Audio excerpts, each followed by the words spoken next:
दोस्तों, आज independence day की 75वीं वर्षगांठ पे हम लखीमपुर खीरी के निघासन ब्लॉक में आए हुए हैं और हमारा सौभाग्य है कि हमारे बीच में एक वयोवृद्ध स्वतंत्रता संग्राम सेनानी पूरन सिंह जी हैं। पूरन सिंह जी, जिनकी उम्र अभी 103 वर्ष है, इन्होंने इंडियन नेशनल आर्मी का पार्ट रह के नेताजी के साथ काम किया है। ये नॉर्थ ईस्ट में बहुत एक्टिव रहे हैं।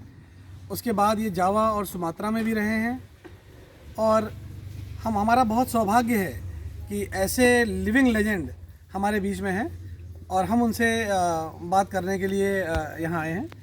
तो पूरन सिंह जी, अपने जीवन के बारे में थोड़ा बताइए कि आप यहाँ कैसे आए, इंडियन नेशनल आर्मी में आपने क्या काम किया, नेताजी से आपकी क्या मुलाकात हुई कभी? नेताजी जी की मुलाकात हुई थाईलैंड में, अच्छा बैंकॉक में। अच्छा।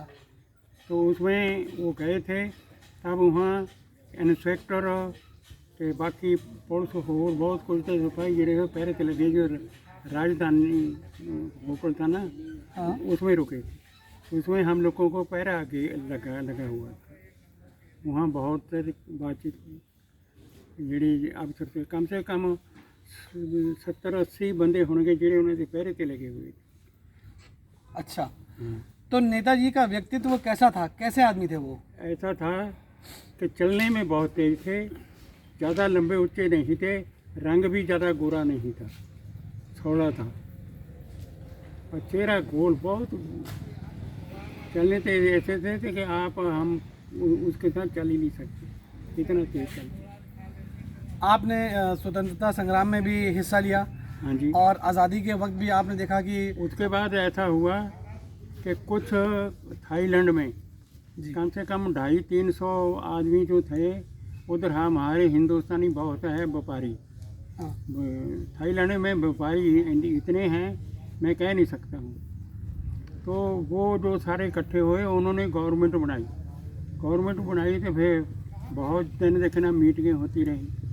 तो उसके बीच में मैदान में आके बहुत नेता चुने गए, जीत गए। तब देखे ना सिंगापुर को मार की गई।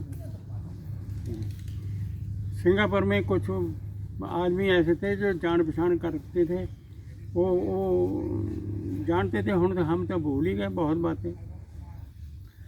तो बाबूजी, ये बताइए कि जब इंडिया आज़ाद हुआ था, हाँ। तब में और अब में क्या फ़र्क आया है? आपको क्या फ़र्क दिखता है?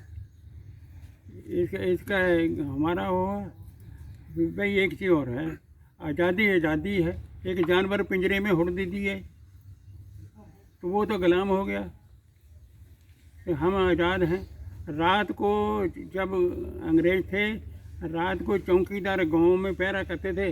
रात के 8 बजे गांव से बाहर नहीं कोई निकल सकता था। अब है हमारा ज़्यादा जहाँ मर्जी घूमे रात दिन, ये आज़ादी थोड़ी है। जी, बिल्कुल सही कह रहे हैं आप।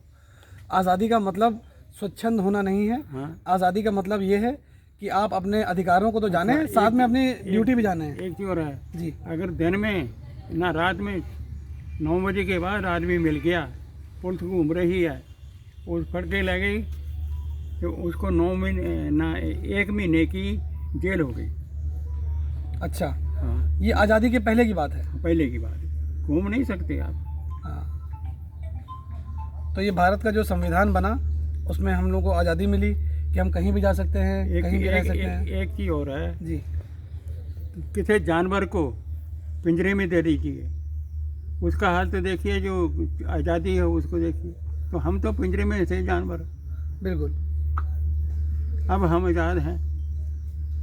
बाबूजी, आपका अपने क्षेत्रवासियों के लिए, अपने देशवासियों के लिए क्या मैसेज है? अभी तो हमारी ऐसा है कि दिमाग काम नहीं करता, उम्र ज़्यादा हो गई, इतना पूरी बात समझते नहीं। लेकिन अगर आप कुछ अपने बच्चों के लिए, हम सब के लिए कोई एक मैसेज देना चाहें कि आगे हमें क्या करना चाहिए, अपने देश को आगे बढ़ाने के लिए हमें क्या करना चाहिए?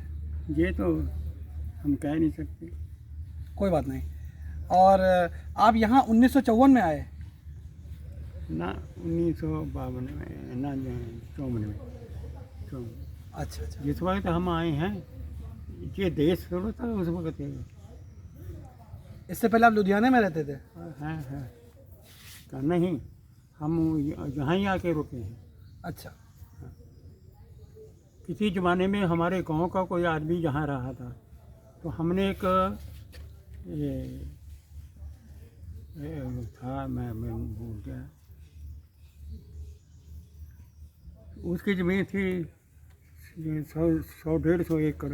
हाँ। उसका लगा हुआ था खूब गन्ना पीटने के लिए, छोटा था, जी। तो वो फेल हो गया था।